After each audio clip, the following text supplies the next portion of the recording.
Como motivar os corretores de imóveis para alcançarem a alta performance?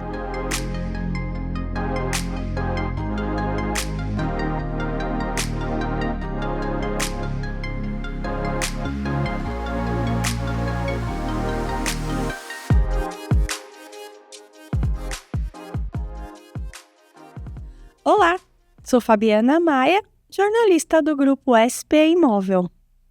Para levar uma equipe de corretores de imóveis à alta performance, é preciso entender o que realmente move cada profissional e como transformar esse combustível em resultados consistentes. Nesta entrevista, Rafael Alves, o professor, compartilha estratégias práticas de liderança que vão ajudá-los no dia a dia. Rafa, seja bem-vindo mais uma vez em nosso canal. Obrigado, Fabi. Obrigado pelo convite. Nesse tema, acho que meio polêmico e meio batido, né, na internet, que é a tal da alta performance, né? O que será que é, de fato, essa alta performance? Vamos mergulhar um pouco nisso aí, vai ser um prazer. Sim. E mas, afinal, como motivar os corretores de imóveis para atingir essa alta performance? Boa. Acho que primeiro, esse gestor tem que delimitar o que é alta performance para a realidade dele. Sim. Eu vejo muitos conteúdos hoje, eu vejo muitas palestras com aquelas músicas incríveis e guitarra e não sei o quê, falando de alta performance. Eu sou um pouco cético em relação a isso. Eu acredito que a alta performance ela depende do nível que você, como imobiliária, quer chegar. Então, se a gente pensar que hoje a taxa média de conversão é 3 a 5% no mercado nacional, ali por dados do DataZap, né? Se eu vou mirar numa conversão de 6, de 8, de 10%, eu estou buscando alta performance.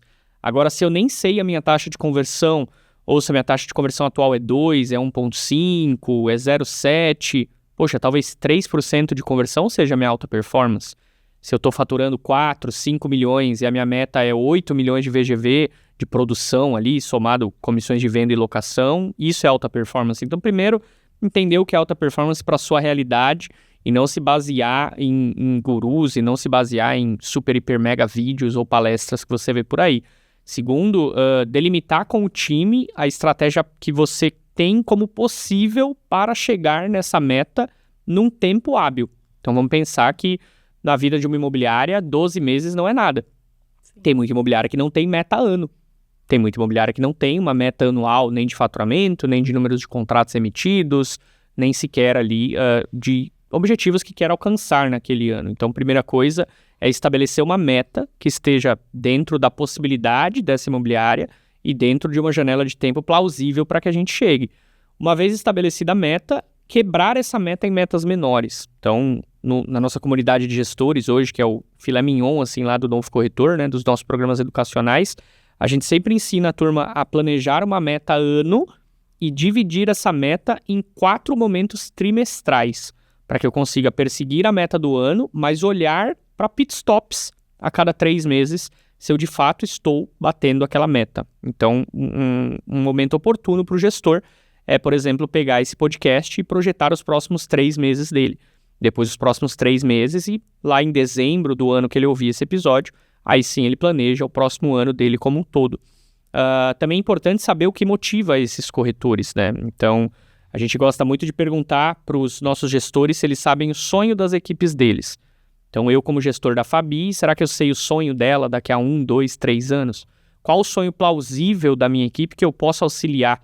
Então, tem, por exemplo, um rapaz que era da nossa equipe, que ele saiu recentemente, um cara fantástico lá de Florianópolis, o Vitor. E o sonho dele era ser pai. E ele começou a namorar uma pessoa, aonde ele meio que Deus deu de presente, assim, essa pessoa tinha 2 filhos, e ele casou, foi morar junto com essa pessoa, e a gente pôde auxiliar ele nessa rota através ali dos pagamentos, das comissões, né, do trabalho que ele fez conosco por um tempo.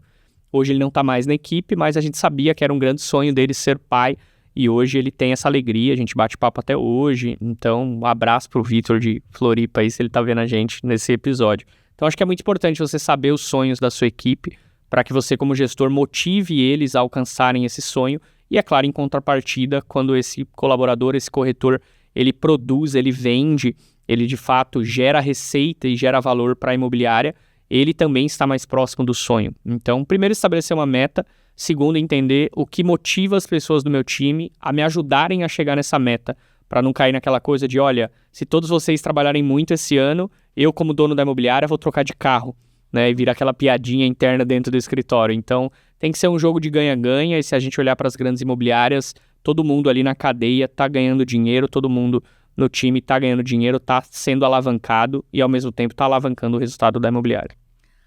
Legal. Rafa, você falou de meta, né? Acredito que até para a gente poder atingir as metas, tem algumas estratégias. Quais são as estratégias? Tem alguma estratégia prática que você já aplicou ou você já viu aplicarem para manter a equipe motivada, mesmo com o mercado em baixa, por exemplo? Bom. Mesmo quando o mercado está aquela dificuldade, onde muitos não veem perspectiva para alcançar os resultados. Acho que primeiro, em relação à meta, tem duas estratégias que a gente usa bastante no Novo Corretor, duas metodologias que a gente gosta, que é a SMART. Se o corretor jogar no Google depois desse vídeo, metodologia SMART, ele vai achar ali uma metodologia de planejamento de metas que grandes empresas usam. Então, basicamente entendendo se a meta ela é específica, se ela é mensurável, se ela é atingível, se ela é realista e qual o tempo na qual ela vai ser implementada. E tem a análise SWOT, que também é muito comum, assim, muito famosa, antes do coach virar meme, né? Quando as pessoas faziam coach de uma maneira profissional, que hoje está muito substituída pela palavra mentoria, a análise SWOT, ela analisa basicamente as forças, as ameaças, as fraquezas ali e as oportunidades de um plano estratégico. Então, acho que a SMART e a SWOT, elas suprem bem isso. Em relação a motivar a equipe, volto a falar dessa questão de conhecer de fato o que motiva a sua equipe em relação ao sonho, em relação aos objetivos. Tem pessoas da sua equipe que vão ser motivadas por dinheiro, tem pessoas que vão ser motivadas por alguma coisa mais de exposição. Então, tem algum funcionário seu que nunca recebeu uma rodada de aplausos, por exemplo. Nunca foi elogiado em público. E isso faz toda a diferença para esse cara ser visto, ser motivado. Tem funcionários que eles querem lugares de destaque. Eles querem crescer, eles querem ser gestores, eles querem ser diretores, eles querem almejar uma sociedade com você que é dono da empresa.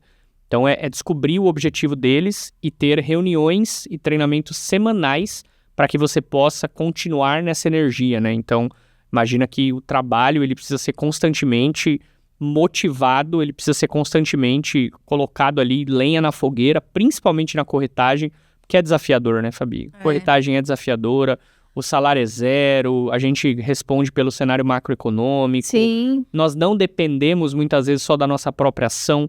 Então, quando a venda é à vista, eu tenho aquela tia de Itaquaquecetuba que chegou no último momento para melar a venda. Quando a venda é financiada, eu tenho a necessidade do banco aprovar. Quando é consórcio, tem inúmeras variáveis ali que podem derrubar a venda, não depende somente do corretor, cada caso isolado. Então, é preciso muita resiliência, é preciso muita motivação, é preciso constantemente ali reunir, treinar e motivar esse corretor. Tem uma pesquisa da Forbes, que saiu no começo de 2025, que fala do salário emocional. É muito legal esse estudo para quem quiser ler.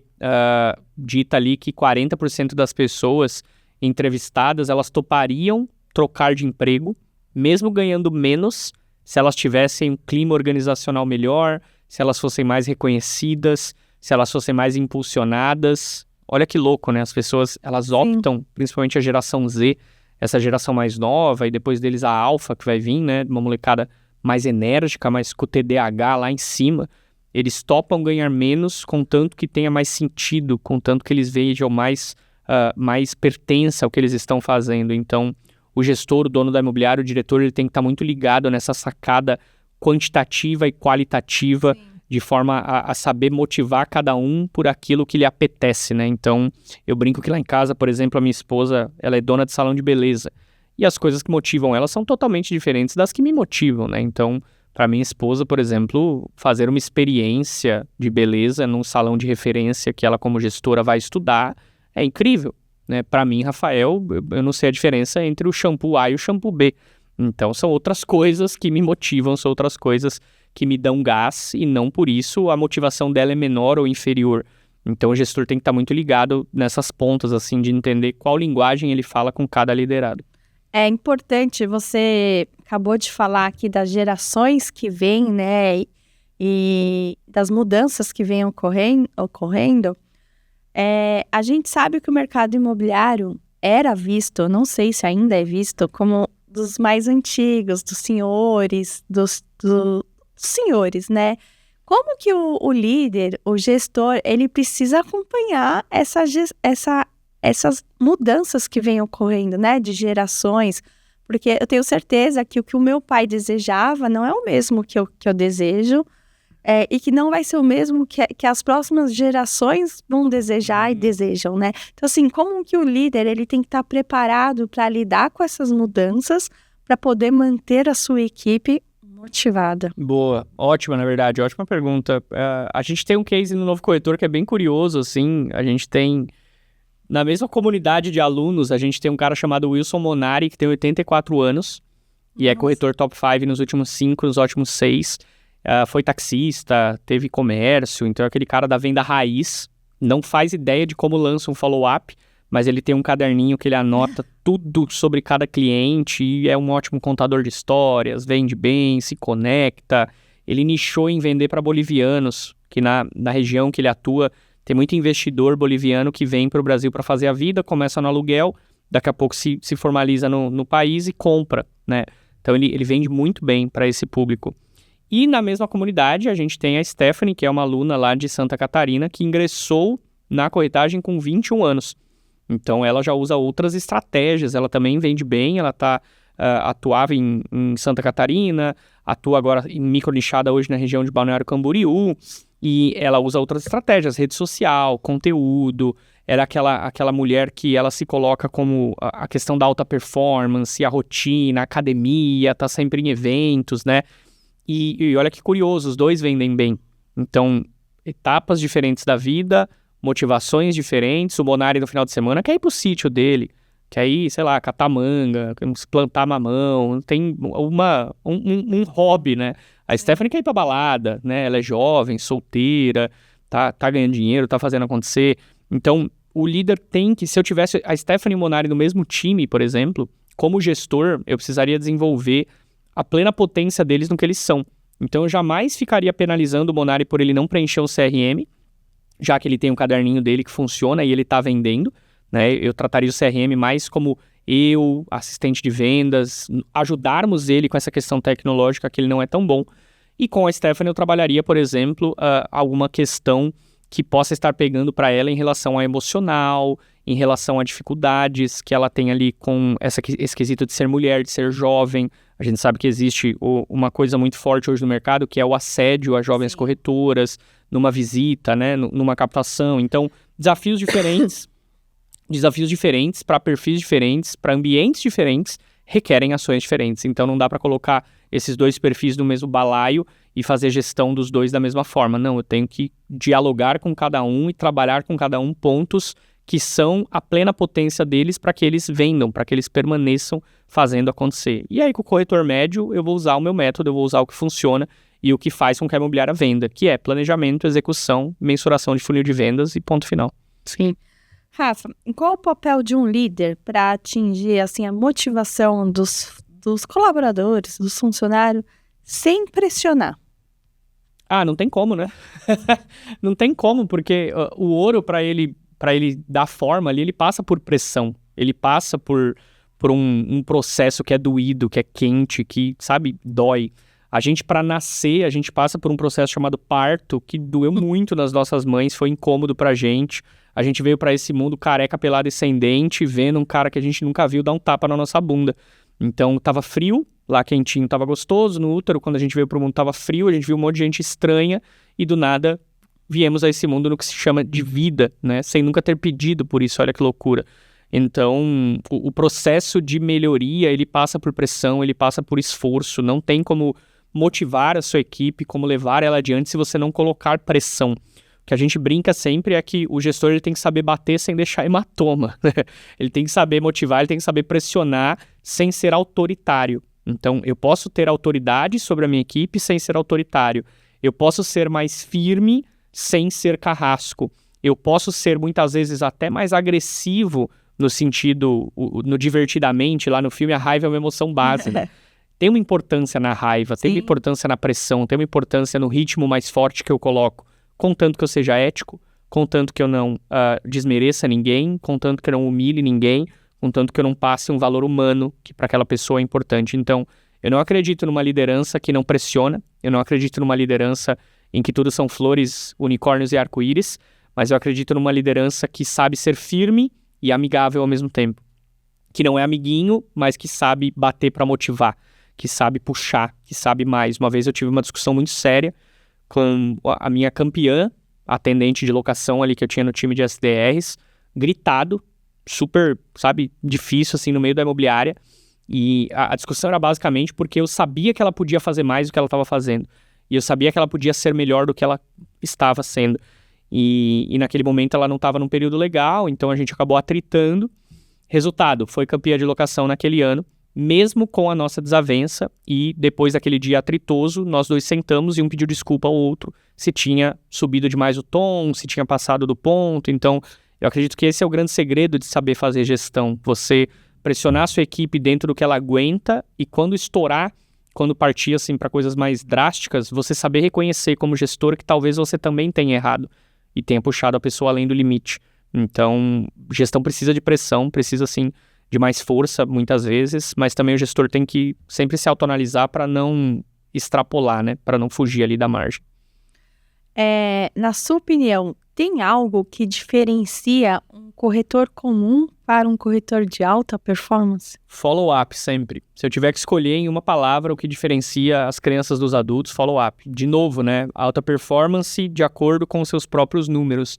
Alta performance de acordo com as suas próprias métricas, não de acordo com o vizinho, não de acordo com o coleguinha, não de acordo com um mega guru que você viu na internet. Alta performance é fazer mais do que você já faz hoje. Então, sei lá, na academia você tem 20% de taxa de gordura, você quer buscar 17, depois 18, depois 12, depois 15 e vai melhorando nessa performance. Taxa de conversão imobiliária você tem 2, quer buscar 3, quer buscar 5, quer buscar 8. Então, follow-up vai mudar o seu jogo. Com certeza, retomada, sim.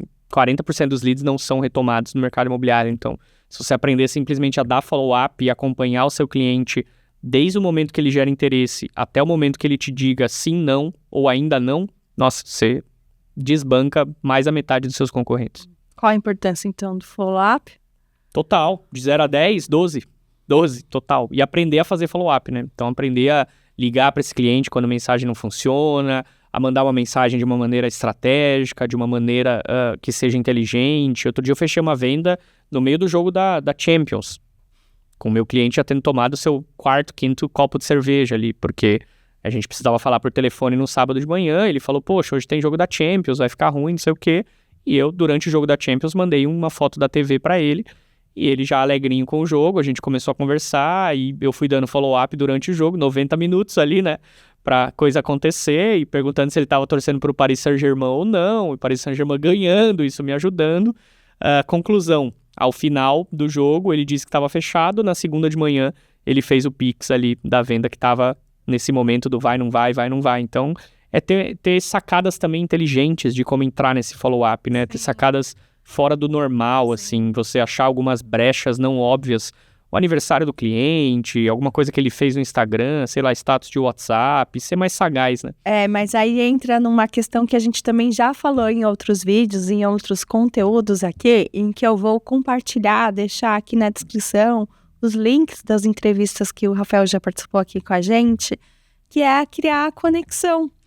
Se você conseguiu ter essa sacada, você consegue pensar em algo diferente, porque você tem uma conexão com esse cliente, não ficou naquele feijão com arroz, não, você criou a conexão com ele.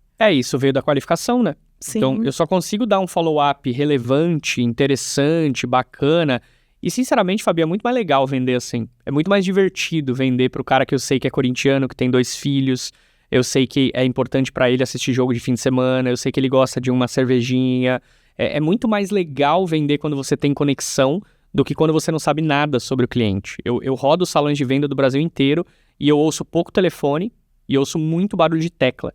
Eu também ouço muito corretor falando sobre imóvel, sobre permuta, sobre rua, sobre não sei o quê, mas eu ouço pouco corretor falando, vamos ver esse imóvel aqui para Hamilton, porque, cara, ele é palmeirense e tá pertinho do Palestra Itália.